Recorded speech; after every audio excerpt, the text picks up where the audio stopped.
Hey, I just want to make sure that you pause to read the disclaimer that I'm putting up right now, and you can look in the description for links to any of the things or articles that I will be discussing in this video.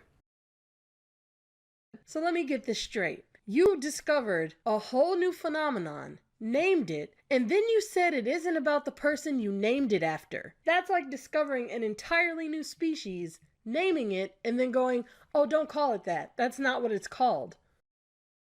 Hey everyone, so I wanted to make this video for a long time actually. I saw this video long before I even started the 5K series. So I just want to make it clear that the reason why I'm making this video is because of who Just Jargon is attacking, not because of the topic itself. The thing is, I chose to make this video now because I thought it would be perfect for this series, since people have been saying that this specific video already debunks every claim that I've made. So I'm going to go through and explain how it's the exact opposite of what people have been saying, and that this video actually validates all of the points that I've made. And then I can finally move on with my life. But I know that people are going to recuse me regardless, so moving on. I'm going to be referencing other videos a lot, so for the most part, when they come up, I'll just show them on the screen. And speaking of which, when it comes to any of the videos in this series, if all that you take away from them is that these people are just egotistical, then you haven't listened to a word that I've said. Markiplier is a titan of the YouTube gaming community, on top of being one of the most popular independently owned channels. But unlike so many other creators over 10 million subscribers, Markiplier is almost unanimously loved by the general populace. On a platform where the top users are usually rich, egotistical, hateable Hollywood inserts, Markiplier is somewhat of an oddity. He grew popular by posting Let's Play content at a point where the algorithm had coincidentally shifted to favor it. But despite this being the source of his monetary success and name recognition, his kind-hearted reputation was a result of how he carried himself within these videos, and the inclusivity he promoted outside of them. Because I don't place value in things, I place value in people. The manner in which he spoke about So it's like, again, that's just more of the optimistic speech when he says, I don't place value in things, I place value in people. What does that mean? You're not actually saying something. And again, it's like, you wear tight shirts.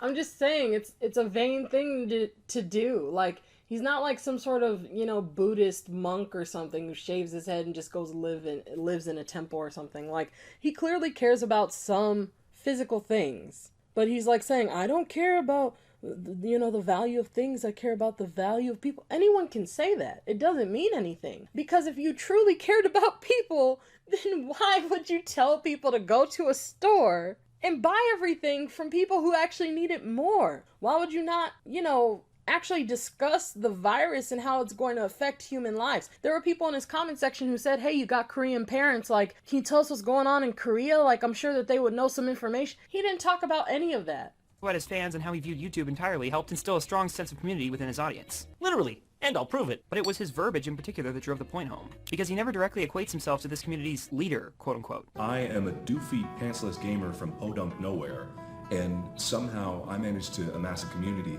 that was recognized. But when he says that, he's actually lampshading. Because if he ever did call himself a leader, that's the first criticism that he would get in response to that. So he's going to say it about himself before anyone else can. It's just a way to avoid criticism. And this guy fell for it. As opposed to a lot of ego-driven YouTubers out there, Markiplier doesn't frame his audience to be a virtual high score or a means of expressing superiority. He acts as if everyone who is egotistical or everyone who is doing something wrong will always behave in the same fashion. This is another example of absolutism. You don't have to associate your subs with a high score in order to be considered an egotistical person. There are so many different ways to be egotistical. So this isn't an objective comparison. It's actually very cherry-picked for you to compare Markiplier to Keemstar of all people, when there are plenty of other examples of people who are ego-driven. Like H3H3, for example. They started out being a lot more humble, but down the road, Ethan specifically became very ego-driven, and he even admitted it himself. Ethan even had to go to therapy for his problems. People could easily argue that Ethan didn't associate his subs with a high score either, but it doesn't change the fact that he's an egotistical guy.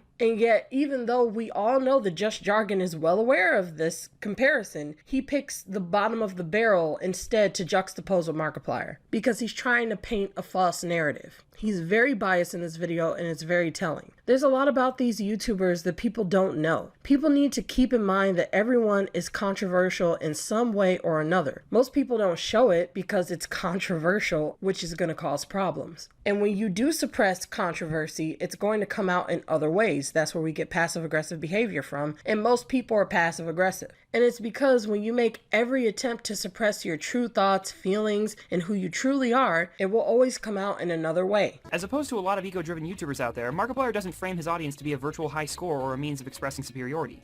Yay, I got lots of subs. My subs are growing. I'll get to 1 million on HotTube real quick. But rather, he treats it as a family of sorts that he must continuously extend emotional support to, as well as a tool to extend similar support to others on a much wider scale. And again, it's like, he's saying all this while showing him tearing up, and it's like, I just don't care about just random tears. It's like, what are you crying over? You know what I mean? If people are losing their channels and you don't give a damn about it, and then when they're your subscribers, you all of a sudden are having a meltdown over it, you're a pretty apathetic person. And for the record, that includes when something personally affects you emotionally. You can be emotionally attached to things that you aren't personally going through, and you don't have to be emotionally attached to care about something. But with people like Markiplier, unless something can personally affect them, personally pull on their heartstrings, they don't care about it. And that's why people like Markiplier can freak out and cry in one context, but be apathetic in another, even though the two situations are practically identical. Like, you only care when it's something that's personally affecting you. Maybe he's crying because something's personally affecting him, but if it's affecting someone else, he doesn't care. Do you see him freaking out over what was happening to black people? No, he wasn't freaking out over it. You know, people tell me, oh, you're too angry. I'm angry because black people are being associated with animal-like behavior. I'm too angry because of that. Okay. You know what I mean? Like, all he does is just say, nope, racism's bad. I don't see him freaking out over that because it doesn't personally affect him. And he's not a very empathetic person. If he was very empathetic when it came to these other issues that he's making PSAs over, maybe he would be a little bit more empathetic to them. Logan Paul actually showed compassion in his response to black people. And I'm embarrassed that it's taken me 25 years to realize this. It is not enough to be not racist. You have to be anti-racist. Yes. Markiplier was just very serious, which is how people tend to fake sincerity, because he was being very serious while showing no empathy. George Floyd was an African-American man, and there's a long, storied history of African-American men and women being murdered or abused while being placed under arrest. And I think, I hate the term I think, the last thing I want to do is to try to inject my opinion into a situation that neither deserves it or needs it. This is the same guy that said that there are people out there who need him, his fans, his viewers. He knows that there's countless people out there who are counting on him. He treats it as a family of sorts that he must continuously extend emotional support to, as well as a tool to extend similar support to others on a much wider scale. I know there's people that need me. And I want to be there for them so badly. I do. I want to bear the burden for them. I would bear it.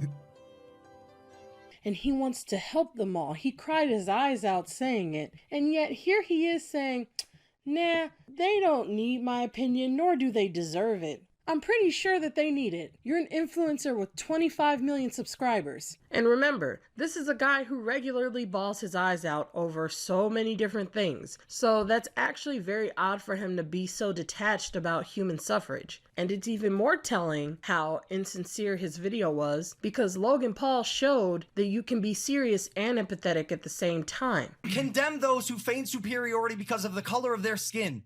Friends, hold friends accountable. Hold your family accountable. Hold yourself accountable. And most importantly, we must hold our authorities accountable. Acknowledge and weaponize your privilege. I believe we're going to a protest today. You can bet your fucking ass I'll be in the front line. Because Logan Paul was serious and empathetic at the same time. And there was a big difference between the way that they were both speaking. Even though Logan Paul is someone who's talked about being on the empathic spectrum. So even an extremely apathetic person is showing more empathy than someone who is claiming to weep over people who suffer in the world and wanting to help them. You know, something's afoul here when a empathic person is more empathetic than you, and yet you're claiming that you want to bear the burden of the world and stuff.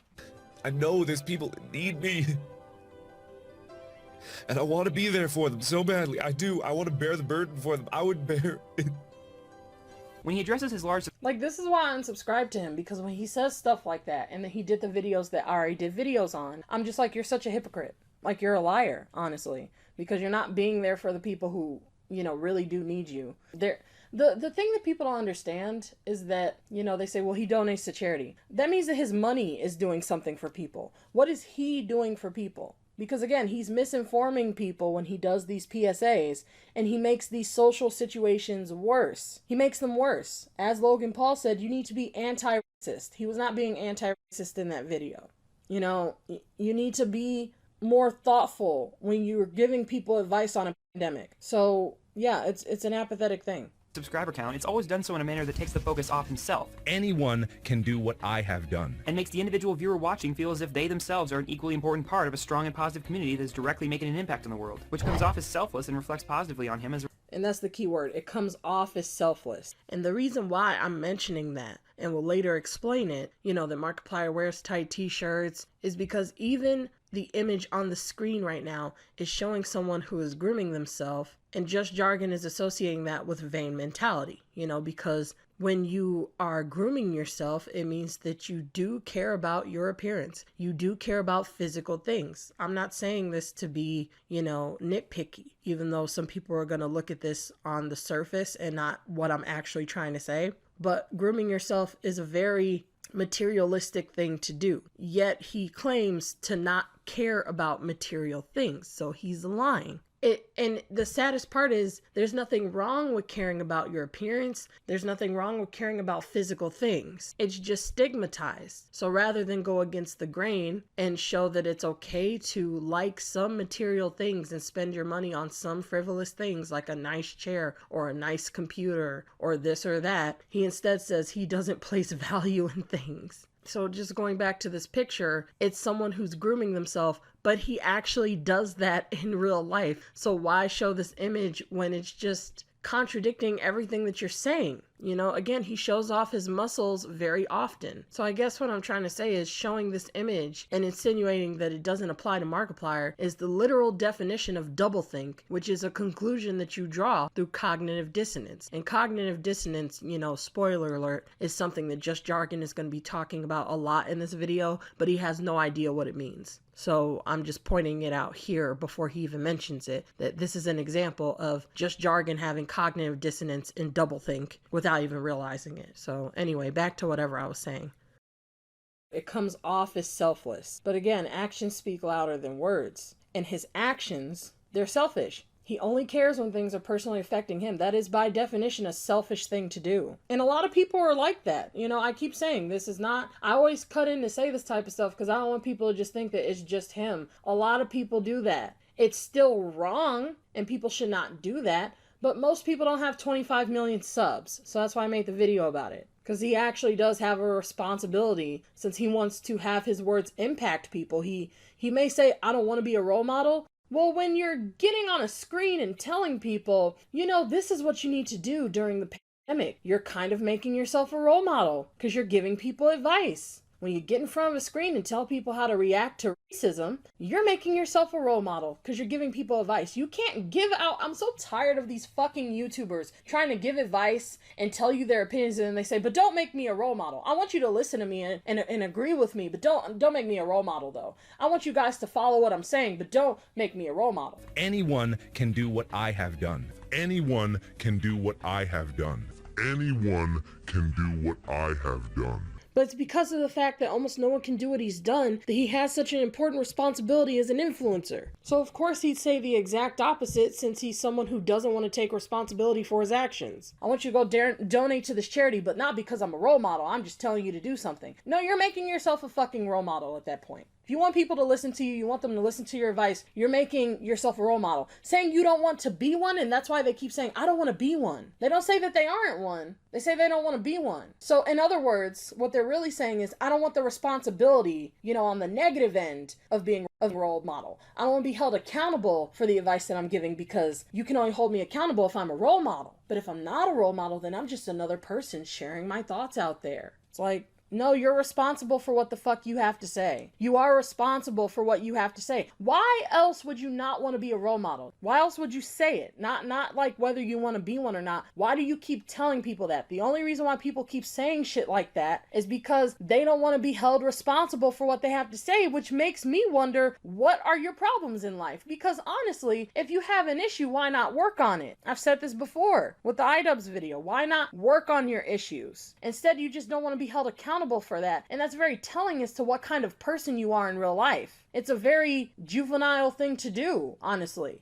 Anyone can do what I have done. And makes the individual viewer watching feel as if they themselves are an equally important part of a strong and positive community that is directly making an impact on the world, which comes off as selfless and reflects positively on him as a result. And even more so when compared to how similarly sized channels treat their own fans. Once again, first Keemstar and now this. Showing Logan Paul as a comparison is a false framing, and it's disingenuous because you're picking the biggest extreme instead of a more common comparison. Like, who would ever compare Markiplier to Logan Paul and claim at the same time that they're being fair with their criticism? And it's honestly insulting that this guy has gotten away with manipulating his audience into believing this BS, because this is another well-liked video. It has majority likes. You know, again, why I don't care about majority likes, because everyone's falling for this BS. And even more so when compared to how similarly sized channels treat their own fans. As much as it may feel like you're a passive viewer, you're on board in this community. We're all here together. It was this mentality that allowed... And again, he keeps saying we're all here together, but they're not, because there's people who suffer and he won't care about it. Everything he says, I'm just like, fucking hypocrite.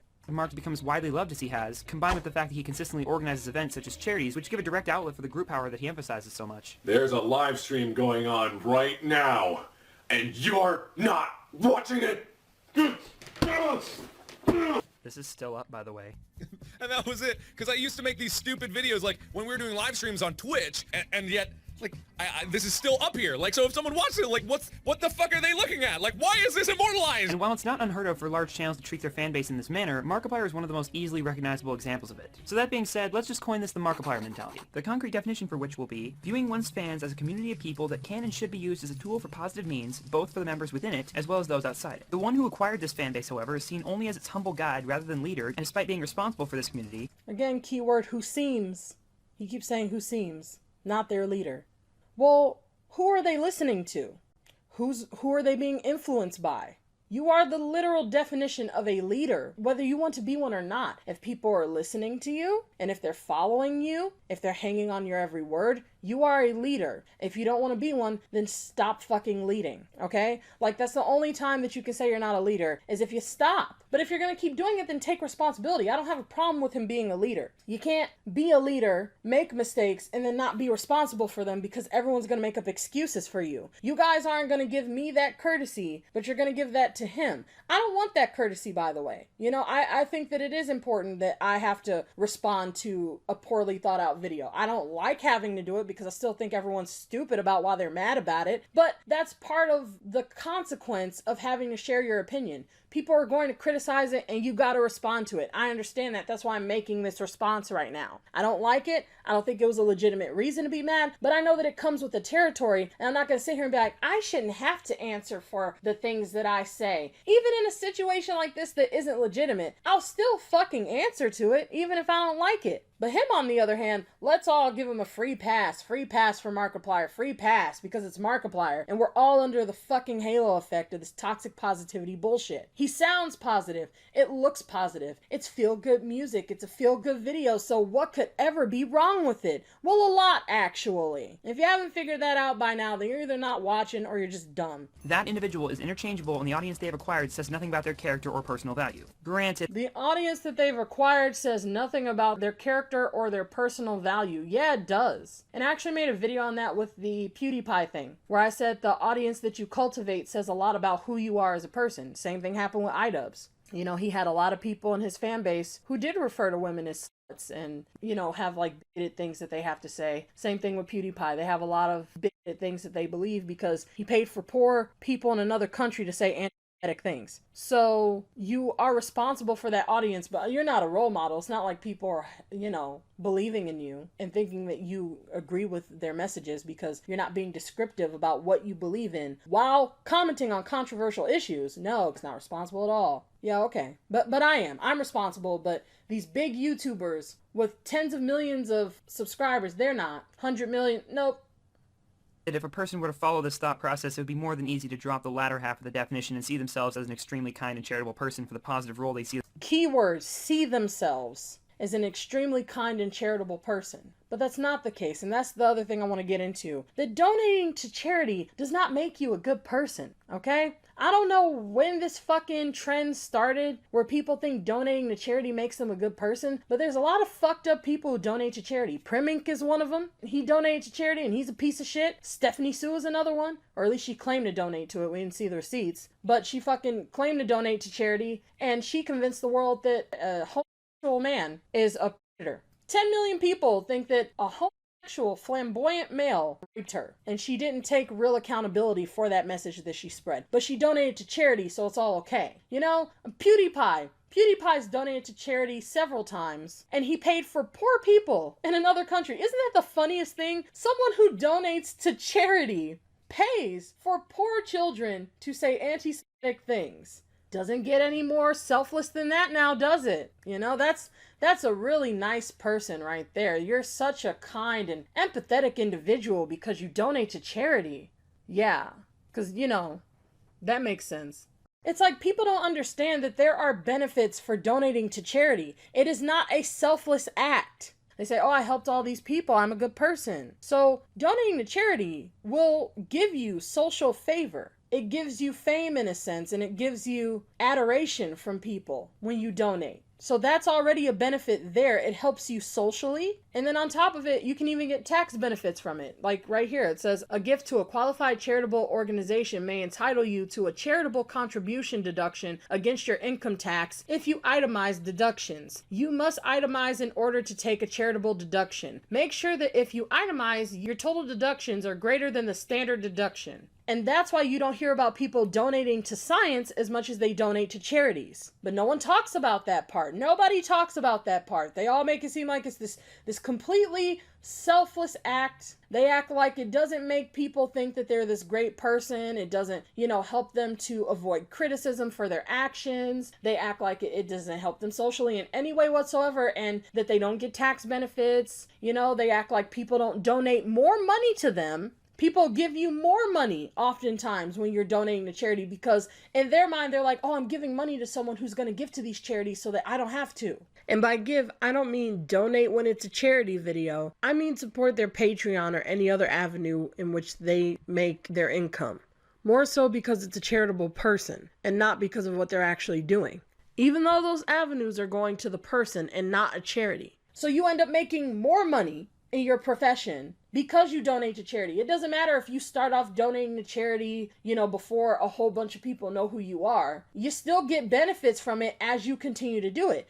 Being a philanthropist is a career. It's a thing. So regardless, this whole notion that, if you donate to charity, you're by definition a good person, is the biggest load of bullshit. And this guy is just continuing to perpetuate that. And I don't know who this guy is, by the way.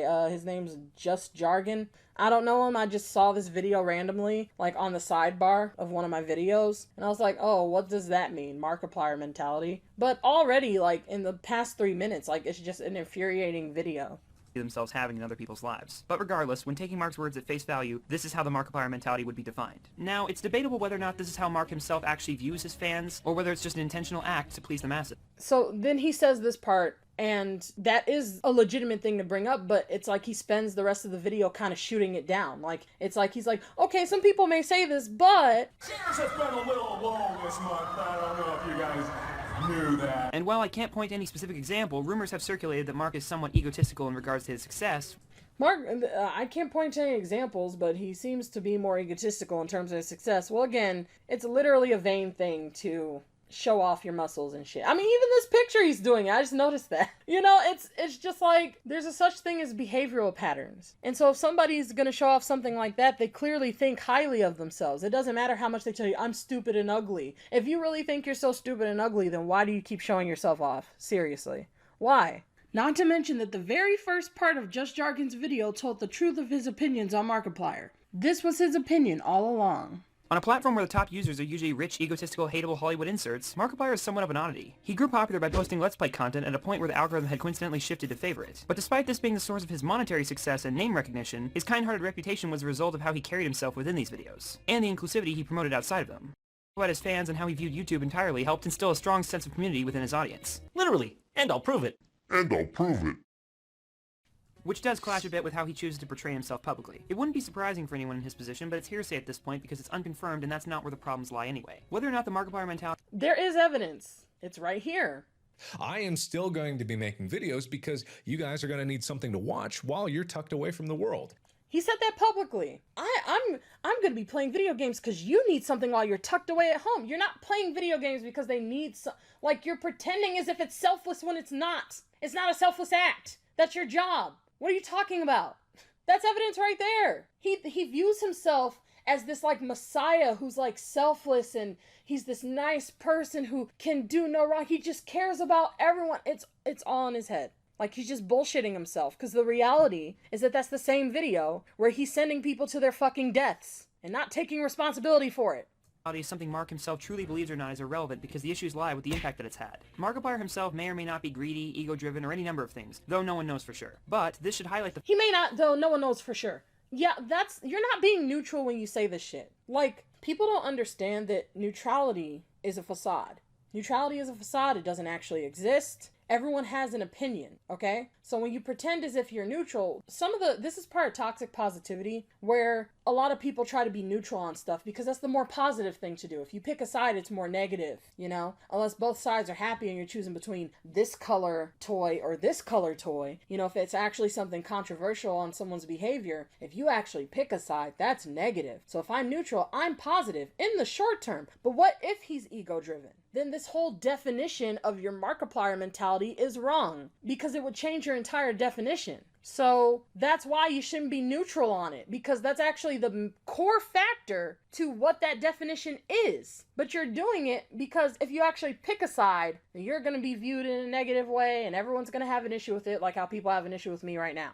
And I'm sick of this neutral BS. The other problem with neutrality is when someone's doing something, they're accused of doing something that's wrong, and the other side is saying they didn't do it. When you choose to be neutral, objectively speaking, in most cases, one side is at the very least more wrong than another. So it's simple math. If one side has more weight of an immoral act than the other side, and you choose to split the situation down the middle, you are giving the side that's in the wrong less criticism, and you're giving the side that's in the right more punishment. So it's an unfair decision that you're making on the issue, where one side is being let off the hook to some degree, and the other side is being punished for something that they didn't do. That's why neutrality is actually a negative thing when you actually think about it and when you look at the nuances of it. But for everybody who wants to live in the moment and be more positive and, you know, just do the happy thing, on the surface, it seems like it's the nice thing to do, and it's not. The fact that the Markiplier mentality can be an easy means of masking a person's true intention when pursuing fame on YouTube. Mark might be genuine, but the mentality he helped pioneer on YouTube has become extremely widespread and not everyone will be using it genuinely. What I mean by this is it's all too common for YouTubers of all sizes to say things like, I'm building a community, or I want to have a positive impact on other people, and have this be a thinly veiled excuse to hide the fact that they just want to be surrounded by a group of people who admire them while retaining enough separation to not have to do anything in return. There's a psychological principle called cognitive dissonance, which is a feeling of mental discomfort one gets when they hold two conflicting beliefs. Typically, people will try as hard as they can to relieve this discomfort by either changing one of these conflicting beliefs or inventing logic that allows them to keep both without letting them contradict. And Markiplier is doing that as well, which I already showed. But he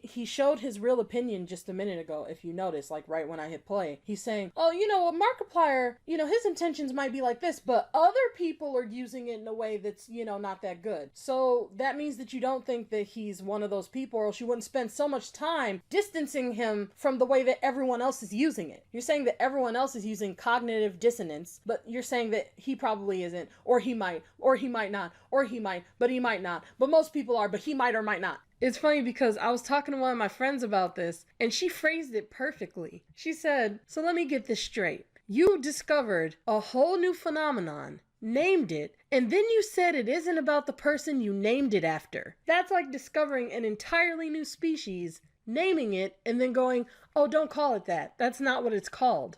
Like, you're literally distancing him from them. And the funny thing is, you're using cognitive dissonance with Markiplier while talking about how most people use cognitive dissonance. You're one of them too. There's a psychological principle called cognitive dissonance, which is a feeling of mental discomfort one gets when they hold two conflicting beliefs. Typically, people will try as hard as they can to relieve this discomfort by either changing one of these conflicting beliefs or inventing logic that allows them to keep both without letting them contradict. Okay, so let me show you this, because this guy is trying so hard to sound intellectual and like he really understands what he's talking about when he just saw some word that vaguely describes what he's looking for and ran with it. So this is cognitive dissonance. He has no idea what it actually is. He only understands the surface of it. It says, this is the feeling of uncomfortable tension which comes from holding two conflicting thoughts in the mind at the same time. Dissonance increases with the importance of the subject to us, how strongly the dissonant thoughts conflict, and our inability to rationalize and explain away the conflict. Dissonance is often strong when we believe something about ourselves and then do something against that belief. If I believe I am good but do something bad, then the discomfort I feel as a result is cognitive dissonance. So this is a process that your brain goes through when you have two conflicting thoughts. It's not the end result, but he's talking about it as if it's the end result that your brain is dealing with. And then it goes on to tell you how to release that tension in your mind, right? So it really sounds like he just read this and like moved on, or like read something similar and moved on. But what he's actually getting into is doublethink. All right, so this is the definition of doublethink. It says, doublethink was described by George Orwell as simultaneously holding two conflicting beliefs. And then they say he describes it as the power of holding two contradictory beliefs in one's mind simultaneously and accepting both of them. That's what Just Jargon is talking about. And you can read more of this if you want to know like the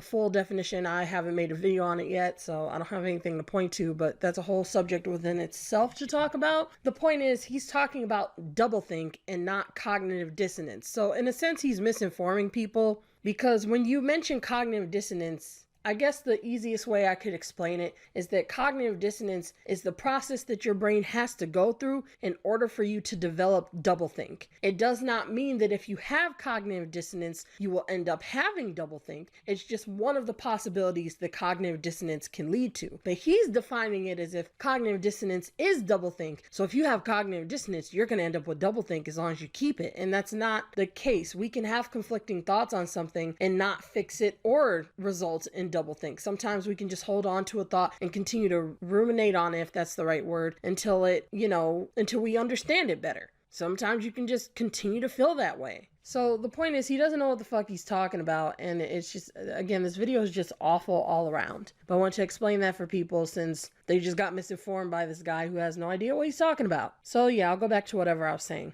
In a way, this is what the Markiplier mentality allows for. YouTube has gotten a reputation for being a place where anyone can gain both widespread fame and money, which inevitably draws people in. But humans don't naturally want to think of themselves as greedy or attention-seeking, so they'll attempt to relieve this cognitive... It's not even that they don't want to think of themselves as that. It's that it's publicly shamed and people care about what people think of them, which to some degree is a good thing. But it depends. I need to do a video on that actually. But anyway, the point is, it's that people don't want to come off that way. So they bullshit themselves into believing that that's not the case, because it's a lot easier to lie about something when you believe the lie. That's actually advice that people give. Like, believe the lie if you want to convince people that it's the truth. Dissonance by justifying the fact that they want to become a YouTuber for other reasons. And that's where the Markiplier mentality comes in. In a way, it's the perfect scapegoat, because not only can you use it to consciously convince yourself that you're not making videos for fame or money, but you can frame it as if you're being a generous and moral person by building a community to... Now, it's so funny to me. I'm gonna go back so you can finish that thought. It's so funny to me how people keep telling me, you are acting like you don't know that you're getting subs. It's not that I'm acting like I don't know. I literally made a video where I said, hey, I reached 5,000 subs, thanks. Like, it's not that I'm acting like I don't know, but they're like, you keep saying you don't want to be famous. Yeah, I don't. They're like, you're just mad because you don't have 25 million subs. I don't want 25 million subs. Like I said, there's a reason why people keep saying I'm not a role model. It's because that's kind of a big responsibility. If it were to ever happen to me, I want to make it clear here in a public video, this long ass video. If I were to ever, somehow get even 100,000 subs, I would have a big responsibility on my shoulders. And that is a form of cognitive dissonance that is acceptable. Just because I don't want to accept a certain responsibility doesn't mean that I won't accept it if that responsibility arose. And the anxiety of that responsibility is actually a good thing because it's a form of positive stress, or in other words, eustress. Both of those conflicting feelings are okay for me to hold on to, and I don't ever have to fix that. And there are forms of cognitive dissonance that help you and mature you as an individual if you were to keep them in your mind. But the problem is that people are so optimistic, they're always getting rid of every single negative thought that they have, or they block it out or suppress it. But going back to whatever I was saying. The fact that the Markiplier mentality can be an easy means of masking a person's true intention when pursuing fame on YouTube. In a way, this is what the Markiplier mentality allows for. YouTube has gotten a reputation for being a place where anyone can gain both widespread fame and money, which inevitably draws people in. But humans don't naturally want to think of themselves as greedy or attention-seeking, so they'll attempt to relieve this cognitive dissonance by justifying the fact that they want to become a YouTuber for other reasons. And this is coming from the guy who never told us his reason. And that's where the Markiplier mentality comes in. In a way, it's the perfect scapegoat because not only can you use it to consciously convince yourself that you're not making videos for fame or money, but you can frame it as if you're being a generous and moral person by building a community to... Because that's another thing that all these Markiplier stands keep saying, you want to be famous, you want to be rich and famous. You're doing this for fame. You're just trying to, profit off of, Markiplier, and you're just trying to make up stuff so you can be famous. And that's not the fucking reason at all. How shocking is it that someone actually cares about the shit that they have to say? Isn't that a shocker that I cared about the fucking video? That's why I made it? Who would have thought? To help others. This is the common mantra a lot of small channels will do. To help others. This is the common mantra a lot of small channels will do. For those of you who didn't catch it, he just revealed his agenda in making this video. He mentioned small channels, even though bigger channels say the same thing. Why are you focusing on smaller channels specifically? He's doing the same shit that all of these edgelords and meme lords do when they start to grow. They shit on all the people who are lower than them in terms of clout in order to create a facade that they weren't the same type of people in the first place. Let me guess. You're making this video in order to shed light on this subject. In other words, inform people in a lighthearted and humorous way. I mean, I don't really find him funny personally, but he's clearly trying to be. So by that standard, you would also be claiming to have good intentions. You're just phrasing it differently. And yet you still want us to believe that you're somehow different from the channels that you criticize, and you're not being a hypocrite at all. Yeah, okay. To help others. This is the common mantra a lot of small channels will do. They say they want to help people with depression by making them laugh and being a go-to source of entertainment. And I hate people like that. I want to help people with depression by making them laugh. Depressed people don't want to hear about your positive shit. Okay? That's not going to help them, at the very least. It's not going to help someone with depression. People who really are suffering from depression. It's funny, my friend said this to me. She said, what the fuck do you think psychologists are for? They're for you to talk about the negative shit that happened in your life so that you can sift through it and fix it. People don't understand this, but depression is literally a mechanism in your brain. Most forms of depression, there's a couple that are chemical, but most forms of depression is a mechanism in your brain that's telling you that something is wrong in your life. That's it. If you want to fix it, you have to fix the shit that's wrong, even if it has to do with your past, which is most people's reason for being depressed. It has to do with how they were raised and the things that they went through in their life or trauma that they dealt with, especially people with chronic depression like myself. So not everyone can fix those things, but it is a long journey. And when it comes to trauma that you've been through, it's a long journey in trying to sift through it and come to terms with it and feel better about it. And talking about positive stuff is never going to help you. It'll help you in the moment. And these people keep fucking bullshitting themselves until they die, and that's why depression is on the rise. You can look at this video if you want to know more of what I'm talking about, because I extensively talked about this in this video, so if you want to understand it more, you can go and watch that. But I'm going to stop this video now, and I'll do the rest of it in part 2, because I haven't even scratched the surface of all the shit that I have to say about this guy. Like, his video is so stupid, and it's so hypocritical, and it's just a lot of him trying to distance himself from the same toxic mentality that he was a part of to get to where he is now. So rather than entertain that any longer, I'm gonna stop it for now, and you can see the rest of what I have to say in part 2. So thanks for watching, and I'll see you all next time.